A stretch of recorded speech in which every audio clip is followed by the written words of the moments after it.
माणसाचा संसार म्हणजे कप बशीच्या घरासारखा आहे. कप म्हणजे नवरा, बशी म्हणजे बायको. बेजारी कपाची का बशीची?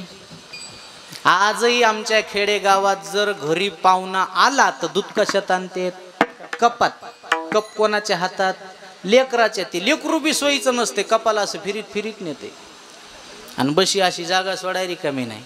बरं एवढंच नाही, कबशीच्या घरामध्ये बशी अशी टेकन देऊन असते आणि कप असा कानाला लटकलेला असते. लटकते रैना रे. त्याला बशी मधातून बघतीन म्हणती कसा लटकिवला. आता घे झोकी, वारा आले की इकडं, वारा आले की तिकडं. बरं एवढंच नाही, बशी फुटली तर आपल्या बायका उकांड्या फेकून देत्यान.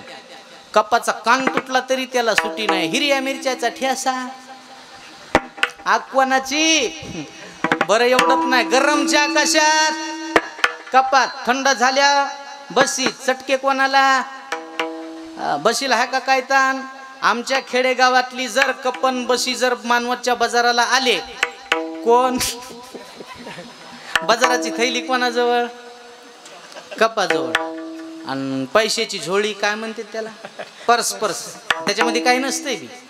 मी आळंदीला शिकायला होतो तेव्हा मला पर्स सापडली होती. मी आमच्या मित्राला म्हणलं साफून पाय काय गवसत आहे का? त्याला 52 चेनी. चेनी उघडीत उघडीत घाम आला, त्याच्यामध्ये काहीच नाही, फेरम लवली टिकल्याचं पाकिट. म्हणलं काय बायका घेऊन फिरतात काय माहित. त्याला म्हणलं तुला बायको नाही, मला बायको नाही, 6 टिकल्या तुला, 6 मला, लाव कपडाला चल घरला. सगळी बेजारी कापाची. बरं दोघ जण नवरा बायको जर बस स्टँडला आले आणि एसटी सुटायला लागली तर एसटी धरायला कोण? कप. पुन्हा एसटीत गेल्या जागा धरायला कोण? कप. आणि बसायला कोण? कप आहेच असा उभ्याला उभाच.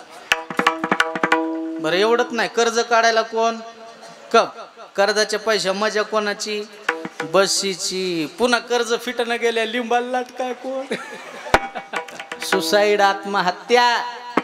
बरं पुन्हा आत्महत्याचे पैसे भेटल्या मजा कोणाची? तरी बऱ्याच बशा म्हणतात बाई मेल्याच्या संसारात तितकं शिकलाच नाही. बाजारात नेऊन फुका कुठं आम्हाला. लय काय काय बशा दाड आहेत हो. काय काय बशाच्या आवाजानं कप असे इगरून गेले ती. कर्कशी संगतीन दुःख उदंड फजिती.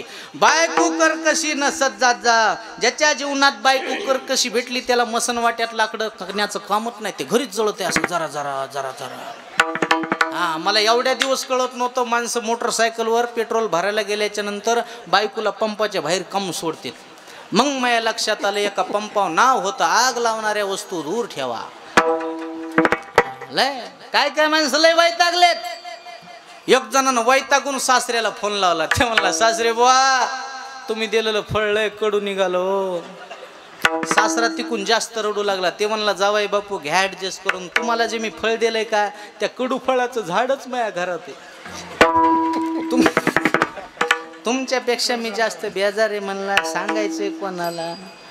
जाऊ द्या, विनोदाचा भाग सोडून द्या. संसाराची चिंता आपल्याला जास्त आहे, त्याला कमी का? त्याच्या जीवनात मोठा त्याग आहे. कोणता त्याग? ज्या दिवशी तुमच्या बरोबर लग्न केलं त्या दिवशी माहेराचा त्याग केला, आईवडिलाचा त्याग केला, आडनाव बदललं, स्वतःचं नाव बदललं, वडिलाच्या जागी पतीचं नाव लागलं. हे त्याग नाही तर काय? अरे कपाळ तिचं कुंकू तुमच्या नावाचं, गळा तिचा मंगळसूत्र तुमच्या नावाचं, हात तिचे बांगडी तुमच्या नावाची, पाय तिचे जोडवं तुमच्या नावाचं. मला वाटतं इतका त्याग आपण देवासाठी जर केला ना, आपल्याला सुद्धा चिंता करायची गरज नाही.